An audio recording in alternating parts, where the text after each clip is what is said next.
Dear students, आज के video में हम सॉलिड स्टेट यूनिट में ऐसे न्यूमेरिकल की स्टडी करेंगे जो डेंसिटी ऑफ यूनिट सेल पर डिपेंड है।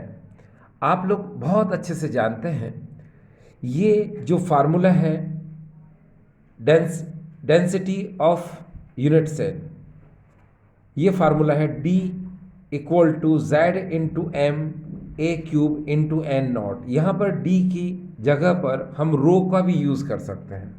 ठीक है, rho means density of unit cell and D means density of unit cell. Dear student, जानते हैं सॉलिड स्टेट चैप्टर में न्यूमेरिकल्स बहुत इंपॉर्टेंट होते हैं क्योंकि NCERT CBSE में इनका आना नेसेसरी होता है। तो देखिए, पहले तो हम बात करते हैं इस फार्मूले की। आप डी या फिर rho, you can use D और रो। तो देखिए D equal to Z into M A cube into N not. अब यहाँ पर ये जो m है इसको हम लोग बोलते हैं atomic mass of an element in gram per mole. ठीक है, ये देखिए मैंने यहाँ लिख रखा है m atomic mass of element in gram per mole. और यहाँ पर ये D, ये मैंने बताया आपको D या फिर आप रो का भी यूज़ कर सकते हैं। ये देखिए ये रो, तो यहाँ पर rho density of unit cell, ये डेंसिटी ऑफ यूनिट सेल है जो कि ग्राम पर सेंटीमीटर क्यूब या फिर किलोग्राम पर मीटर क्यूब में हो सकती है। याद रखिए, ग्राम पर सेंटीमीटर क्यूब में भी हो सकती है और ये है ना किलोग्राम पर मीटर क्यूब में भी हो सकती है।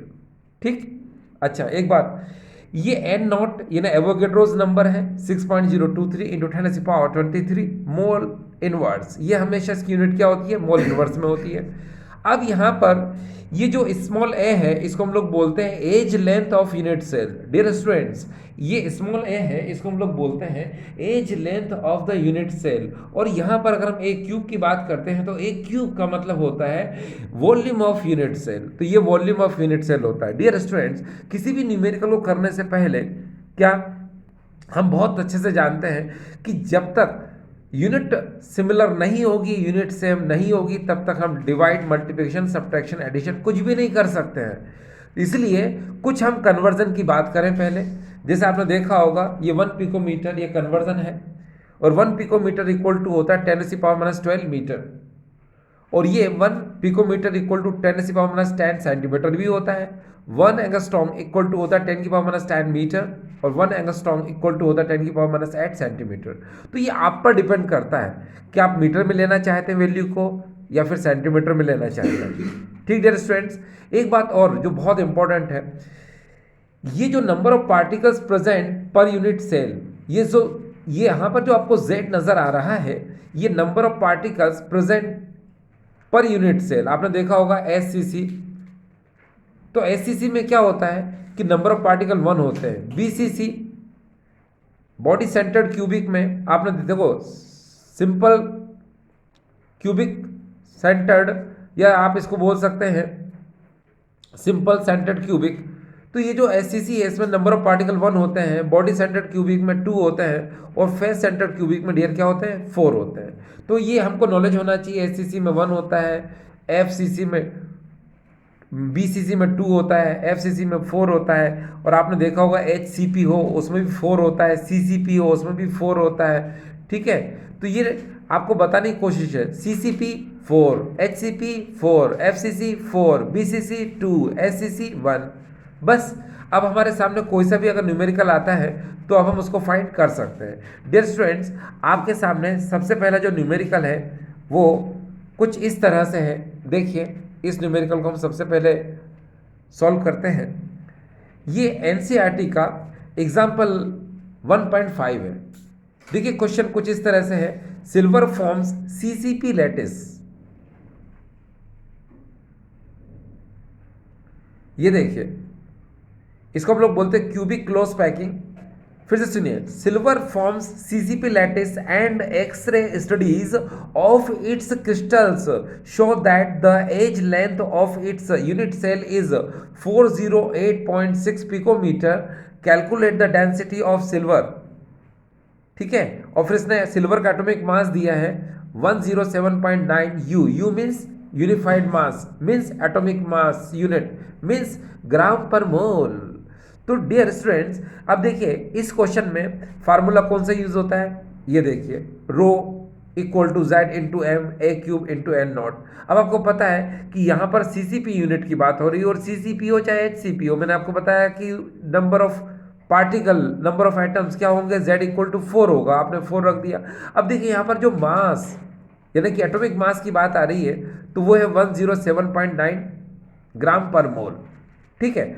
अब यहाँ अगर हम देखें इस क्वेश्चन में, ये देखिए एज लेंथ दे रखी है। एज लेंथ का मतलब होता है स्मॉल ए, और स्मॉल ए हमको जो दे रखा है वो कितना दे रखा है डियर, 408.6 पिकोमीटर।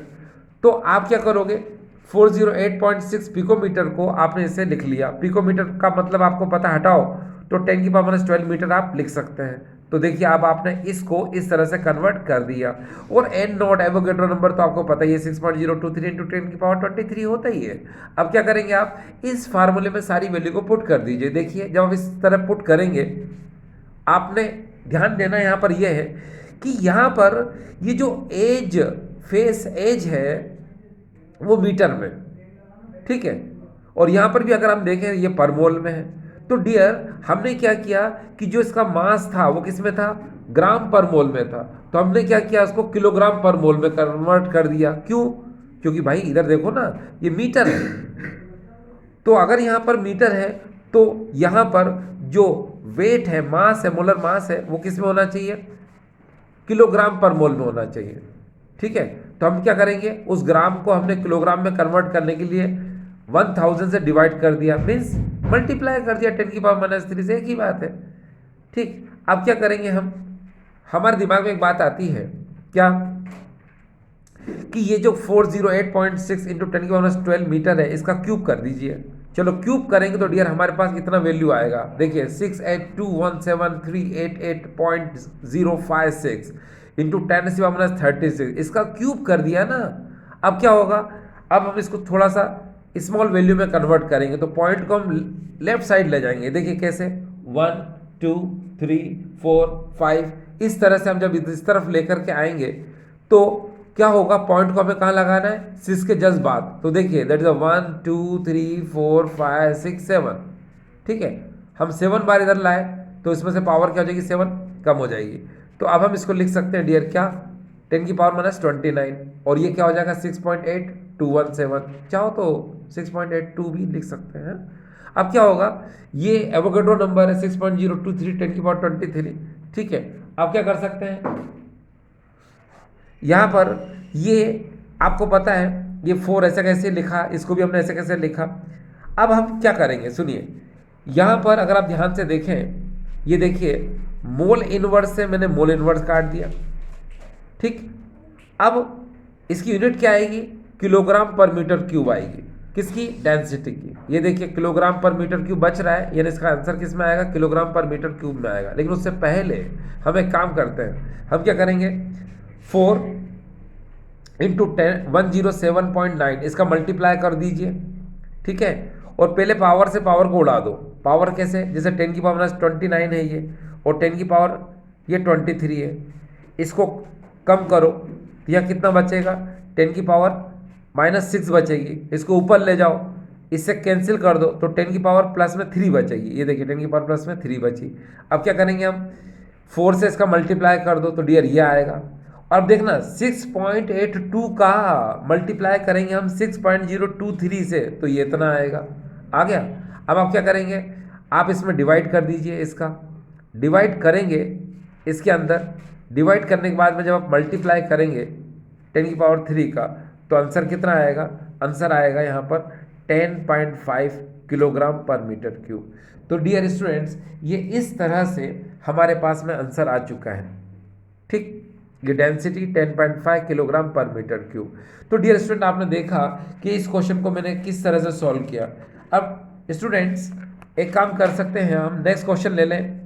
यहाँ पर देखिए नेक्स्ट क्वेश्चन हम लेते हैं हमारे सामने। अब जो नेक्स्ट क्वेश्चन है वो कुछ इस तरह से है, ये देखिए ये एक्सरसाइज का क्वेश्चन है 1.11। इस क्वेश्चन को अगर हम देखें तो ये क्वेश्चन ऐसा है, silver crystallises in FCC lattice if the edge length of the cell is 4.077 into 10⁻⁸ centimetre and density is 10.5 gram per centimetre cube, calculate the atomic mass of silver. हमको क्या करना है इस क्वेश्चन में, अब देखिए एटॉमिक मास निकालना है, मतलब एम फाइंड करना है।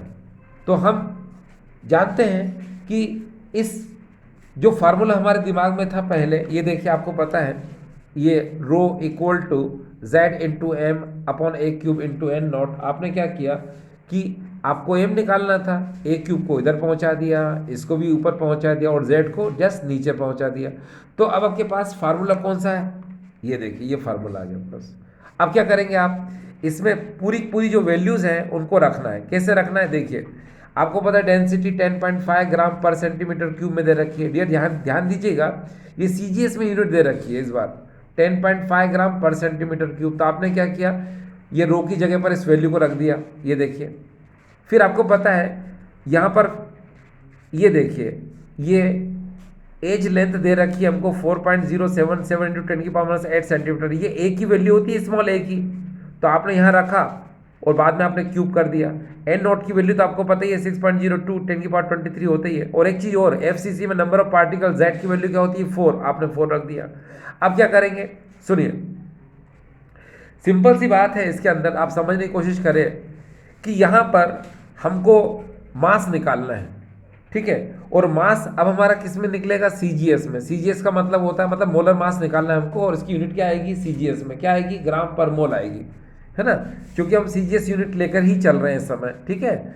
अब एक काम करिए आप, ये जो आपको ये नज़र आ रहा है यहाँ पर, ये 4.077 इंटू 10⁻⁸ सेंटीमीटर क्यूब, इसका जब आप क्यूब करेंगे यहाँ पर, तो क्यूब करने पर ये देखो, ये वैल्यू तो वैसे की वैसे यूज़ किया हमने, इसका जब आपने क्यूब किया तो वो इतना आया 67.76 इंटू 10⁻24, और ये 6.02 इंटू 10⁻23 पर मोल, ये ऐसा कैसा लिख लिया मैंने, और अपॉन 4 में ये भी ऐसा कैसा आ चुका है।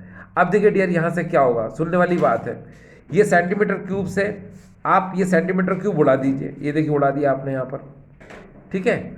अब इसके बाद क्या करेंगे हम, इसके बाद हमारे पास ऑप्शन बचता है, ये देखिए यहाँ पर अगर हम देखें, ये देखिए ये पॉइंट है यहाँ पर, ठीक है, यहाँ पर भी 67 पॉइंट, हमने पूरे पॉइंट जो है कैंसिल कर दिए, ये सारे के सारे हमने पॉइंट क्या कर दिए, यहाँ से हटा दिए, ठीक है। जब हम सारे के सारे पॉइंट हटाएंगे, ठीक, तो यहाँ पर देखिए कितना क्या क्या होगा, एक पॉइंट हटाया, एक जीरो आया नीचे की तरफ, फिर यहाँ से 2 पॉइंट हटाए, 2 जीरो आए, ठीक है। फिर हमने यहाँ से ये पॉइंट हटाया, यहाँ पर भी क्या हो गए, ये 2 जीरो आए, ठीक है। कहने का मतलब ये है, यहाँ पर अगर आप ध्यान से देख रहे हैं, देखिए 10.5 ये पॉइंट हटाया हमने, यहाँ पर एक ज़ीरो यूज़ किया, ये देखिए। फिर हमने क्या 67.76 है, तो फिर हमने पॉइंट हटाया, हमने ये 2 ज़ीरो यूज़ कर लिए। फिर हमारे पास क्या है 6.023 है, ये देखिए हम 23 यूज़ कर रहे हैं इस समय, तो पॉइंट हटाएंगे तो कितने जीरो यूज़ कर रहे हैं हम यहाँ पर, ये 3 ज़ीरो हमने ये यूज़ कर लिए। अब क्या होगा, अब यहाँ पर एक बात है कि इन सबको हम इस तरह भी लिख सकते हैं चाहे तो, ये देखिए। और पावर जो थी 1 2 3 4 5 6, इनको ऊपर लेकर के तो 10⁻⁻6 हो गया, और अपॉन में क्या आ गया, ये 4 आ गया। अब इन सब का मल्टीप्लाई कर दिया हमने, तो ये वैल्यू आ गई, ठीक है। 4 से डिवाइड कर दिया हमने, तो हमारे पास क्या, ये वैल्यू आ चुकी है, देखिए 107077740। अब हमको अगर ये पावर खत्म करना माइनस की, तो पॉइंट को कहाँ ले जाएंगे हम, इस तरफ, देखिए that is a 1 time 2 time 3 time 4 time 5 time, और दैट इज़ अ 6 टाइम, ये 6 टाइम यहाँ पर आ रहा है। तो अगर हम पॉइंट यहाँ लगा देंगे तो ये पावर क्या हो जाएगी, यहाँ से ख़त्म हो जाएगी, ठीक डियर। तो इसलिए इसका आंसर क्या आ जाएगा, 107.07, ये हमारा एक्चुअल आंसर आ चुका है, ये देखिए ये आंसर आ चुका है, ठीक है।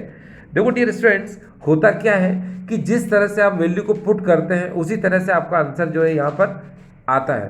तो इस बात की आपको चिंता नहीं करनी चाहिए कि आंसर आपका कौन सा आ रहा है, बुक से मैच कर रहा है कि नहीं कर रहा है, ऐसा कोई ज़रूर नहीं है। अगर आप यहाँ पर 6.0 लेंगे, 6 लेंगे तो आंसर दूसरा आएगा, 6.0 लेंगे तो आंसर दूसरा आएगा, 6.0 माफ करना 6.02 लेंगे तो आंसर दूसरा आएगा, और 6.023 लेंगे तो भी आंसर दूसरा आएगा। तो ये डिपेंड करता है हम वैल्यू कौन सी पुट कर रहे हैं, तो आंसर भी थोड़ा बहुत क्या हो जाता है, चेंज आ जाता है। ठीक है, अब स्टूडेंट्स जो नेक्स्ट क्वेश्चन हम ले रहे हैं इस समय, ये देखिए, ये हमारे सामने क्वेश्चन है, ये एक्सरसाइज का ही क्वेश्चन है, और ये क्वेश्चन है 1.15। ठीक है, अब ये क्वेश्चन किस तरह से है, देखिए यहाँ पर, copper crystallizes into a FCC lattice with edge length 3.61 into 10⁻⁸ centimeter, show that the calculate density is in agreement with its measured value of 8.92 gram per centimetre cube. अब डियर स्टूडेंट्स, यहाँ पर क्या होता है कि ये rho equal to Z into M A cube into N naught, ये formula है। आपको पता है एफसीसी स्ट्रक्चर आया तो जेड की वैल्यू क्या आएगी, 4 आएगी। आपको पता है मास यानी कि मोलर मास, माफ करना ये मोलर मास है, और मोलर मास आपको पता है जब कॉपर क्रिस्टल की बात आएगी तो Cu का मोलर मास होता है 63.5 ग्राम पर मोल, ये आपने लिख दिया। अब आपको डियर पता है कि 3.61 इंटू 10⁸ सेंटीमीटर, ये क्या है, एज लेंथ, ये क्या है, एज लेंथ, एज लेंथ यानी स्मॉल ए है ये, तो आपने यहाँ रख दिया, इसका क्यूब कर दिया। एन नॉट तो आपको पता ही है, ये देखिए। अब आप क्या करेंगे डियर, देखिए ये ऊपर 4 इंटू 63.5 आपने मल्टीप्लाई करके आपने इसको इसमें कन्वर्ट कर दिया। ठीक है, फिर उसके जस्ट बाद ये 3.61 इंटू 10⁸ सेंटीमीटर इसका क्यूब कर दिया आपने, तो क्यूब करेंगे तो क्या आएगा डियर, ये इतना आ जाएगा, और ये वैल्यू ऐसी कैसी आपने लिख दी। अब क्या करेंगे आप, देखिए जरा ध्यान से, 47.04, ठीक है, और 6.022 का मल्टीप्लाई कर दो, ये -24 से 23 कम कर दो तो 10⁻1 बचेगा। ठीक है, अब 254 में आप 283.2, यानी कि आप चाहो तो डियर क्या, ये पावर को, ये 10⁻1 है, इसको ऊपर ले जाओ तो 2540 भी तो हो सकता है, तो बस वही कर दो, ये कर दिया आपने। करने के जस्ट बाद क्या कितना बचेगा, 2832 बचेगा, डिवाइड कर दिया तो 8.968, यानी अप्रॉक्सीमेटली 8.97 ग्राम पर सेंटीमीटर क्यूब आ रहा है, जो कि ये देखिए इससे क्या कर रहा है, ये मैच कर रहा है। तो आपको ये न्यूमेरिकल समझ में आ रहा होगा कि न्यूमेरिकल किस तरह से सॉल्व हमने किया। देखो डियर स्टूडेंट्स, न्यूमेरिकल में हमको डरने की ज़रूरत नहीं है, ये पूरा डिपेंड करता है कि हम न्यूमेरिकल को, है ना, किस सीजीएस में कन्वर्ट कर रहे हैं कि एमकेएस में कन्वर्ट कर रहे हैं। वो कन्वर्ट जिस तरह से आप करेंगे आपका आंसर वैसे ही आएगा। ठीक है, तो डरने की ज़रूरत नहीं है, आप सीजीएस में लाओ चाहे एमकेएस में लाओ।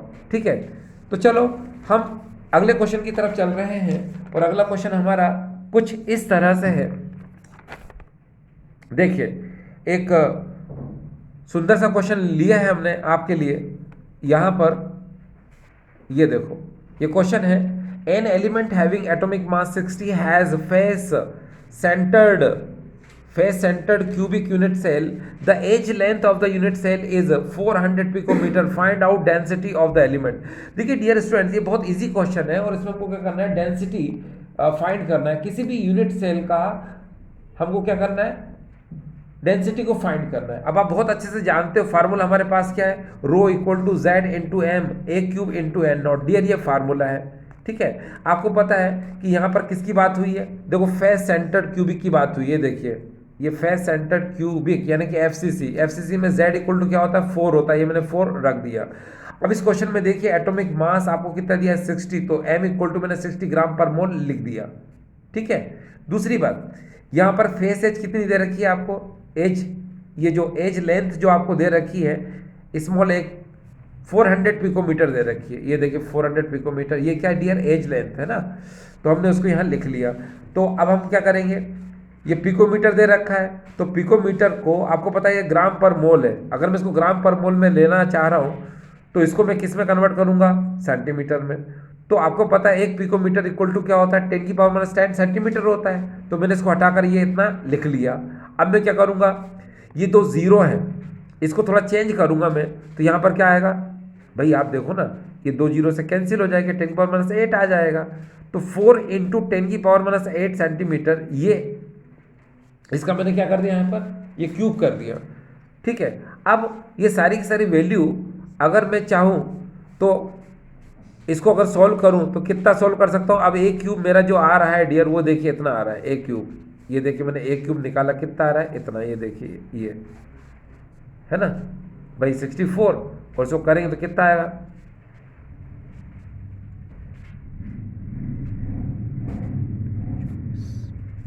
यहाँ पर अगर हम देखें इसको तो ये ए क्यूब जो हमारा आ रहा था, देखो 4 का अगर हम करते हैं तो 64 आएगा। ठीक है, और यहाँ पर कितना आ रहा है, 8 या 24, यानी कितना आएगा, 24 आएगा।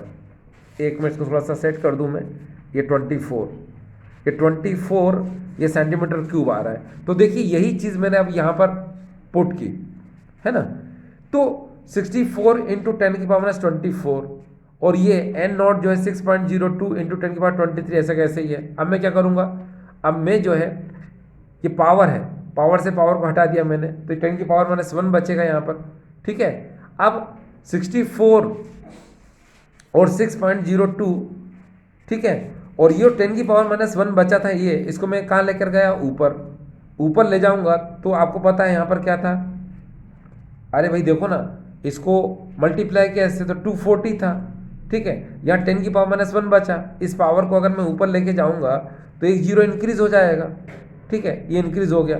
अब अगर मैं 64 और 6.02 का मल्टीप्लाई करूँगा तो 385.2 आएगा, इस पॉइंट को ऊपर लेके जाऊँगा तो मैं एक जीरो और बढ़ जाएगा, ये देखिए। ठीक है, अब 3852 है, इसका अगर मैं डिवाइड करूंगा तो आंसर आएगा 6.23 ग्राम पर सेंटीमीटर क्यूब। तो इस क्वेश्चन में थोड़ा सा आपको लग रहा होगा तो मैं एक बार फिर से क्लियर करता हूं। देखिए 4 इंटू 60 ये है, यहाँ पर 64 इंटू 10⁻⁻1 क्यों आया, क्योंकि -24 से 23 कैंसिल कर दिया तो -1 बचेगा। अब मैंने क्या किया, 64 और 6.02 का मल्टीप्लाई कर दिया तो 385.2 आ गया। ठीक है, और 10⁻⁻1 ऐसा कैसा बचा, इस -1 को मैंने हटा दिया तो एक जीरो यहाँ पर इंक्रीज हो गया।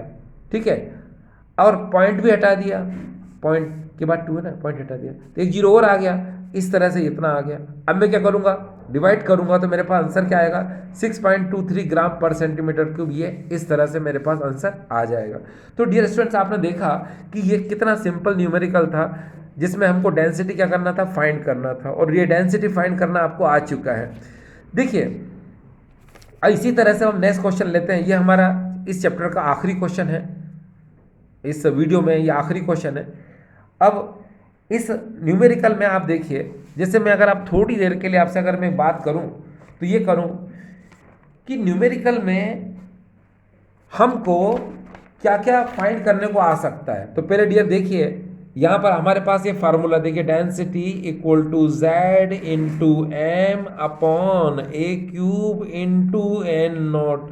तो भाई एक बात को जरा गौर करिए, ये डेंसिटी का फार्मूला है ना, ये rho equal to Z into M upon A cube into N not. तो भाई जरा ध्यान से समझने की कोशिश करो बच्चों कि डेंसिटी निकालने को आ सकता है, Z नंबर ऑफ पार्टिकल निकालने को आ सकता है, फिर यहाँ पर क्या m एटॉमिक मास निकालने को आ सकता है, वॉल्यूम निकालने को आ सकता है। सबसे बड़ी बात तो कि वो आपसे एज लेंथ भी पूछ सकता है। एज लेंथ में मतलब क्या, ए क्यूब नहीं पूछ रहा है वो, आपसे वॉल्यूम ऑफ यूनिट सेल नहीं पूछेगा, वो ए पूछेगा, edge length of unit cell है।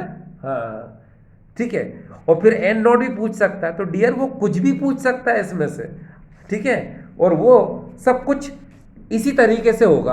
अब जैसे वो आपसे बोलता है चलो एक काम करो भाई, है ना, कि आपको क्या निकालना है, Z निकालना है, तो ए क्यूब यहाँ आ जाएगा, ये यहाँ आ जाएगा, m अपॉन में आ जाएगा। ठीक है, अगर वो आपसे बोलता चलो एक काम करो भाई एवोगैड्रो नंबर निकालो, तो आप क्या करोगे, ये इधर चला जाएगा, ये दोनों अपॉन में आ जाएंगे, या फिर माफ़ करना एक बार फिर से सुनिए, जैसे हमको एवोगैड्रो नंबर निकालना है तो एवोगैड्रो नंबर जो है ये इधर चला जाएगा। देखो मैं लिख देता हूँ यहाँ पर, सॉरी, एवोगैड्रो नंबर इधर चला जाएगा, ये Z इंटू एम अपॉन ए क्यूब इंटू डेंसिटी। ये देखो, ये ना एवोगैड्रो नंबर इस तरह से निकाला जाता है। कैसे, ये ऊपर चला जाएगा, डेंसिटी नीचे आ जाएगी, बस ये हो गया। ठीक, अगर मान लो वो ए क्यूब में एज लेंथ फाइंड करने को बोलता है आपको, तो आप क्या करोगे, ये ऊपर चला जाएगा और ये नीचे चला जाएगा, ठीक है ना। फिर आपको क्या करना है, आपको पता है कि आपको ये निकालना है, ठीक है। और इधर कोई भी वैल्यू है, सपोज यहाँ पर कोई भी वैल्यू है, तो इसको हटाओगे तो क्या करना पड़ेगा, आपको क्यूब रूट निकालना पड़ेगा। और क्यूब रूट जब तक नहीं निकालोगे तब तक डियर एज लेंथ आपको नहीं आएगी, ठीक है। तो ये सब मैंने छोटी छोटी चीज़ें बताई हैं आपको कि इस फार्मूले से कुछ भी फाइंड करने को आपको वो बोल सकता है। चलिए अब हम अपना आखिरी क्वेश्चन ले लेते हैं। देखिए कैसे, सुनिए, यहाँ पर है an element with molar mass 2.7 into 10 की पावर, जस्ट मोमेंट, ये देखिए an element with molar mass 2.7 into 10 की power -2 kilogram per mole forms a cubic unit cell. देखिए फिर से क्या बोल रहा है, क्यूबिक यूनिट सेल है ना, ये cubic unit cell with edge length 405 picometre if its density is 2.7 into 10 की power 3 kilogram per metre cube, what is the nature of the cubic unit cell. Dear जब भी इस टाइप के question आते हैं जिसमें वो बोलता है what is the nature of the cubic unit cell, इसका मतलब वो आपसे जेड को फाइंड करने को बोल रहा है। जेड का मतलब होता है number of particle in unit cell, number of atom in unit cell. तो वही पूछ रहा है, जैसे कि आपको पता है एससीसी में 1 होता है, बीसीसी में क्या 2 होता है, एफसीसी में क्या होता है 4 होता है, एचसीपी में भी 4 होता है, सीसी में भी 4 होता है, बस ये फाइंड करने को बोल रहा है आपसे। तो आप क्या करेंगे, चलिए फार्मूला हमारे पास है rho equal to Z into M A cube into N not. अब देखिए डियर अपन को जेड निकालना है तो क्या करेंगे, जेड को वहीं रहने देंगे, ए क्यूब इधर जाओ, एन नॉट तुम भी जाओ, एम अपॉन में आ जाओ, ये आ गया। अब क्या करेंगे, सुनिए, जैसा कि हमको पता है कि हमको z फाइंड करना है, हमने क्वेश्चन मार्क कर लिया। अब a स्मॉल ए कितना दिया हमको 405 पिकोमीटर, तो हम क्या करेंगे, पिकोमीटर हटा दीजिए, ठीक है। पिकोमीटर हटाएंगे डियर तो क्या होगा 10 की पावर -12 मीटर लिख सकते हैं, क्योंकि आपको पता है कि 1 पिकोमीटर इक्वल टू होता है 10 की पावर -12 मीटर होता है ना, यस। तो हम क्या करेंगे, रख देंगे यहाँ पर, तो हमको इतना मिल जाएगा। अब ये तो डियर a है, स्मॉल है, ठीक है। हम चाहें तो पॉइंट को थोड़ा सा इधर खिसका दो, कैसे, that is a 1 that is a 2। भाई देखो ना, मुझे 4 के बाद पॉइंट लाना है, तो मैं जब 4 के बाद पॉइंट लाऊंगा तो ये पावर 2 क्या हो जाएगी, कम हो जाएगी। तो यहाँ कितना बचेगा 10 की पावर -2, ये देखिए 4.05 इंटू 10 की पावर -10 m। फिर आपके दिमाग में चल रहा है कि ऐसा क्यों किया, ऐसे भी तो किया जा सकता था। हाँ ऐसे भी किया जा सकता है, लेकिन हमने इसको छोटा कर लिया ना भाई। अगर हम इसकी वैल्यू को छोटा कर लेंगे तो हमको आगे प्रॉब्लम नहीं होगी, इसलिए हम पॉइंट को इधर लेफ्ट साइड खिसका देते हैं, तो इधर पावर क्या हो जाती है, डिक्रीज हो जाती है, बस। अब एक काम करो, इसका क्यूब निकाल लो, 4.05 इंटू 10 के पावर 12 मीटर का। जैसे ही हम इसका क्यूब निकालेंगे डियर, ये देखिए मैंने क्यूब निकाला है, तो वो आएगा 66.43 इंटू 10 की पावर -30, है ना। देखिए भैया आपके दिमाग में क्वेश्चन उठा कि 30 क्यों आया, भाई साहब मैंने इसको लिया है, नहीं तो आप पता चला कि इसको ले लो, इसको ले रहा हूं मैं, इसको लिया मैंने, इसका क्यूब किया, जब मैं इसका क्यूब करूंगा तो नेचुरली कितना आएगा, इतना आएगा, ठीक है।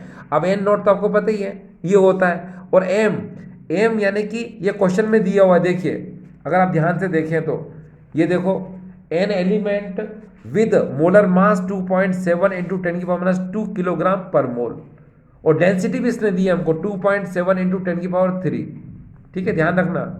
यस ये क्या है, मोलर मास, ये क्या है, डेंसिटी। मोलर मास कितना है 2.7 10 की पावर -2 किलोग्राम पर मोल।